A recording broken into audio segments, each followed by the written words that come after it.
Replacing Jesus Introduction. Hello to you. This is Words of Light Bible Study. My name is David. I am, in a manner of speaking, glad to see you. I'm glad you are here. Let's cut the fluff and dive into the topic of this clip. Alluding to the cover picture at the beginning of this clip, I want to ask you something. Let's say that you see three separate pictures. One is a picture of a man holding a Bible. One is a picture of a flying saucer. And the third one is a picture of a lizard man, or what we might describe as a reptilian creature, a reptilian being.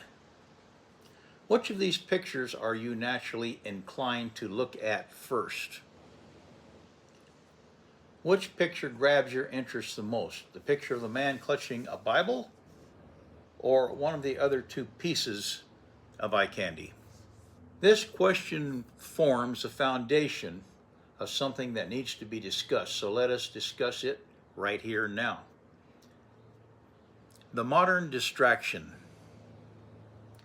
For some time now, there has been an increase in discussions and in universal interest about alien beings visiting planet Earth, flying saucer activity and sightings, and even militaries of the United States and other countries having encounters with unidentified flying objects, UFOs, or what is the more accepted term these days, unidentified aerial phenomena.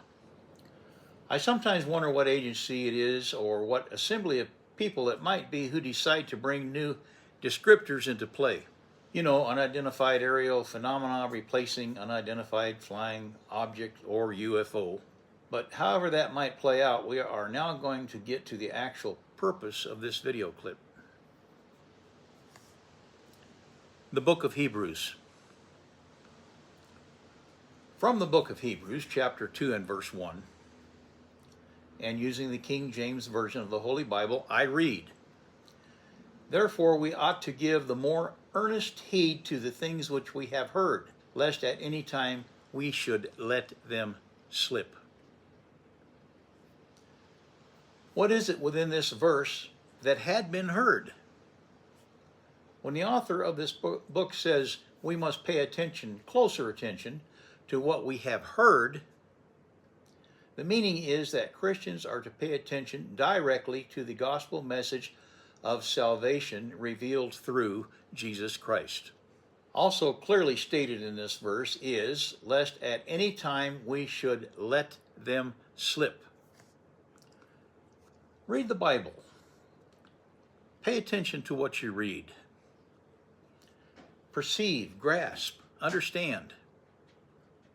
If you let something slip, then you let it escape you. You lose it. You forget it. You let it go. Distraction wins, you lose. You lose truth. You lose reality. You lose the foundation that you should have, that you must have in the truth of God's Word.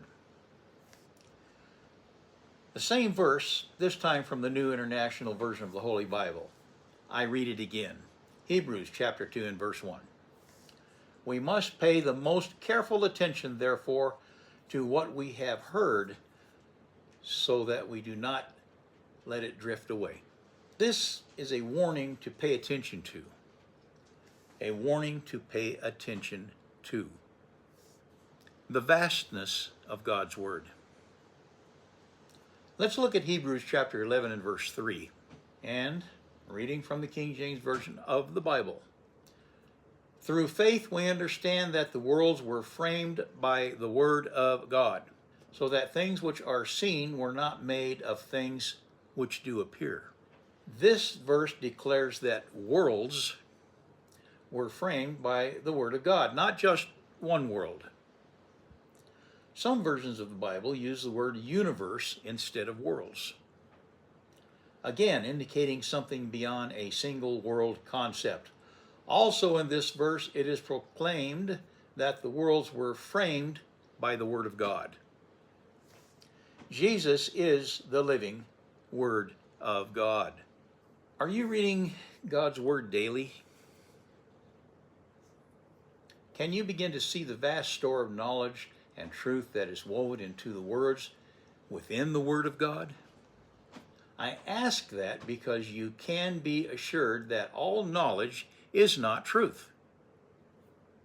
But God's Word is truth. Are you reading God's Word regularly?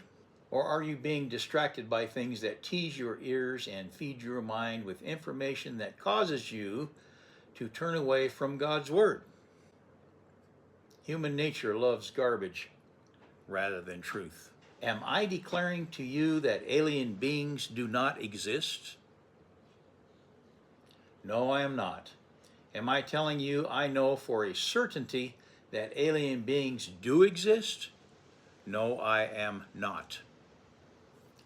What I am saying is that whatever your interest in life is, God's Word must be at the forefront, not spaceships and aliens.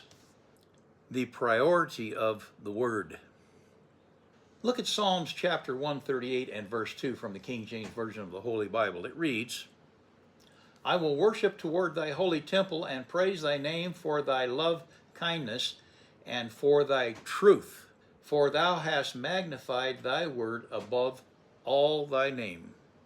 From the book of Matthew chapter 4 and verse 4, I read, Man shall not live by bread alone, but by every word that comes from the mouth of God. Here in this verse, God's word is declaring to be even more important to you than food. The conclusion and call to Jesus. Think about that. Physical food sustains a body that will one day return to dust. But the Word of God sustains a soul that will live forever. If the enemy of our souls, Satan, can use flying saucers, reptilian creatures, or the latest internet mysteries to keep your eyes off the Bible, he wins through a victory based on distraction. He doesn't have to make you hate truth. He just has to make you forget it, to not see or perceive truth. Satan just desires that you let the truth of God's Word slip by, be ignored, be forgotten. The ultimate truth of God's Word points to one specific truth, one specific person, Jesus Christ. Jesus said, I am the way, the truth, and the life. The vast universe, the worlds framed by God, all exist by His power.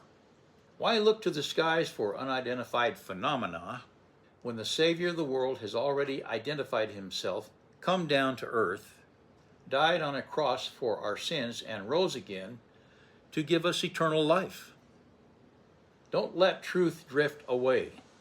Don't let your eyes be pulled into the shallow realms of curiosity while the light of the Word is standing right in front of you. Turn your heart back to the Bible, and if you haven't already, place your trust in Jesus today. He is the only truth that can save your soul. Thank you for spending time with me. Words of Light Bible Study. Until next time, keep reading, keep understanding, and walk in the light. I pray, and I really do pray. God bless you.